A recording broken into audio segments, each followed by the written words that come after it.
All right, now, I have my slides into that presentation. Let's go ahead and pop it over here on simulated data, and let's see what the outcome is going to be.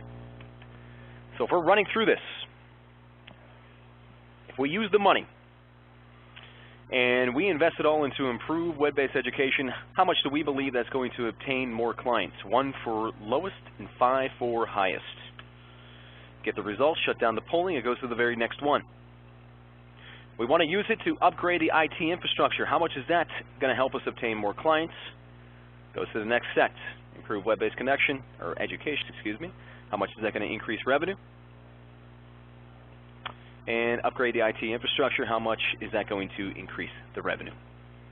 Now this time when I shut down polling, it is going to finally give me this scatter plot.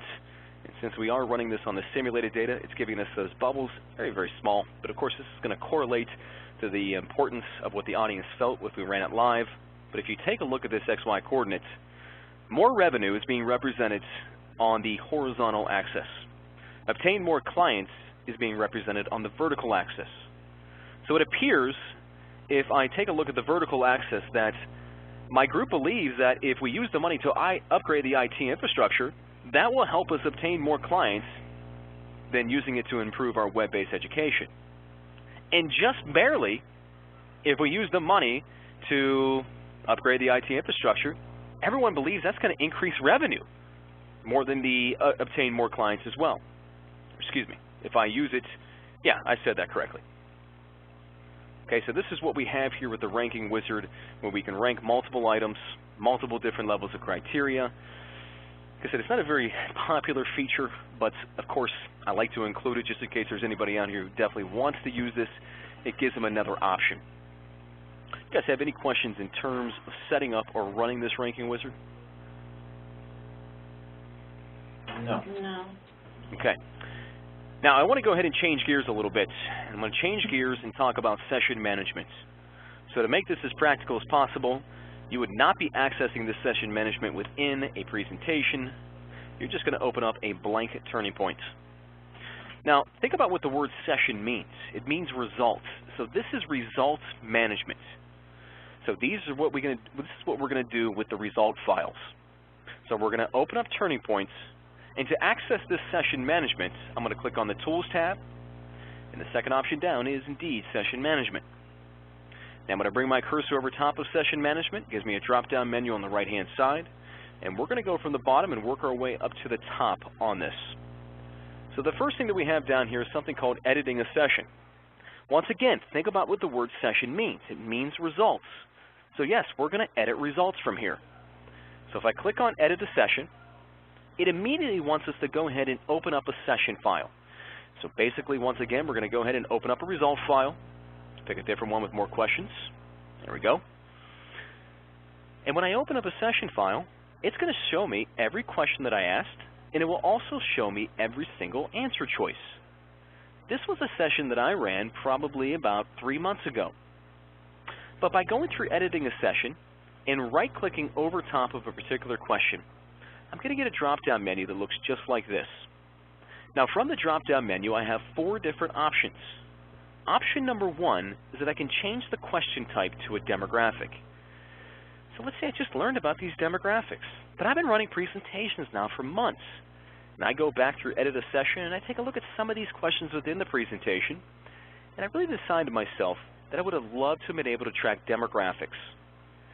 By right-clicking over top of a question and then clicking on, and that's a left click, where it says Change Question Type to a Demographic, I have now just made this a demographic. So now I can come down to the lower right-hand corner, resave the session. And when I resave the session, I now have demographics associated with that session file, which ultimately means I can generate demographic reports, where I currently couldn't do that. I couldn't do that before I edited the session. But I could change anything about the questions or the answer choices through this. Now, because it is a demographic question, it's now reading it as Change Question Type to a Standard. But the option I have directly below there reads Change Default Correct Point Value. So if this question was originally worth maybe 5 points, but coming back in here I want it to be worth 10, it could be changed right from here. Okay, so now I can make this question worth 10 points. If I change something and I change anything from within here, I have to resave the session because I'm overriding what I currently had in there. I can change the default incorrect point value, or the one that I like the best is excluding the question.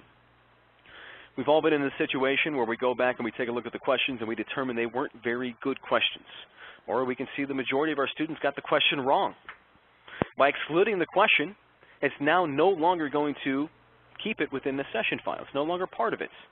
So if we resave this session file and generate the reports, it's going to completely exclude the question, which hopefully means the student's grades will increase. You guys have any questions on what we can do by right-clicking over top of a question within the edit session file? No questions. All right, now if I right-click over top of an answer choice, I also have 4 options. The first 2, change answer value to correct and incorrect, basically allows us to fix our mistake. So if originally we set up a presentation and an answer choice was set as correct when it should have been incorrect, I can fix it here and also vice versa. I can also change answer value to a point value. So if I want each answer choice to be worth a different amount of points, this will allow me to do it.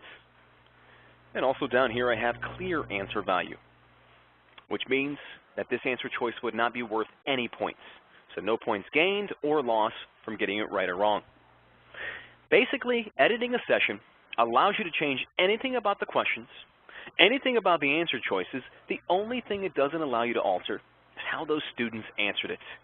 Of course, that'd be pretty unethical of us all if we did that, so that's not going to be an option right there. But we can't change anything about the question or answer choices after the session file has been saved. Any questions at all on editing a session? No. All right. Next option that we have here is something called Send Session. Once again, I know I'm a broken record here, but think about what the word session means. This is a result file. So I'm sending the results to somebody, but it's through a session file. Well, what's going to be the only way that somebody can open up the session file? If they have TurningPoint. If they don't have TurningPoint, it's pointless sending them this session file because it's useless to them. The advantage of sending them the session file, if they do indeed have TurningPoint, is that they can choose their own reports to generate. They can generate whatever reports they want to. If they don't have TurningPoint, then you want to generate the report into Excel and then send them the Excel file. Now, we use this here in the training department if we're doing on-site trainings. So if we're doing on-site trainings and we do an evaluation at the end, well, the trainers that go out there and do the on-site, they send the evaluations to me, but I don't want them to generate reports on their own session. So they just send me the session file on the evaluation. And I'm able to go ahead and view it and pick the reports that I want to generate. So that gives you the option to go ahead and pick your own reports as the recipient. Any questions, that is, on sending session files?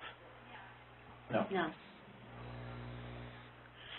Next option that we have there, extract the session file in an XML format, is probably the least used option in here. In fact, I'm surprised it's even still in there with our updated version. Basically allows you to go ahead and generate the reports in an XML format.